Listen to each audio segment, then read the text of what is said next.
So on this project, I decided to take a step further. I candy painted the entire helmet with candy blue, and then I intercoat cleared it, and I just laid those white flames down over the top of that. I'm going to zoom in here shortly, and I think the amount of detail that I added to these flames looks really good. I might have to break up that uniformity. I didn't realize how they're kind of in a set pattern. You never know how fire is going to react, though. Please like and subscribe. So on this project, I decided to take a step further. I candy. Leave a comment if you will. If you do like the way that they turned out, you're going to see me zoom in right here.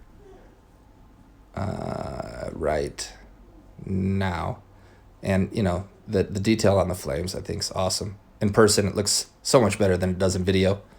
But anyone who tries to videotape their art, they understand that. Thank you very much for watching. God bless.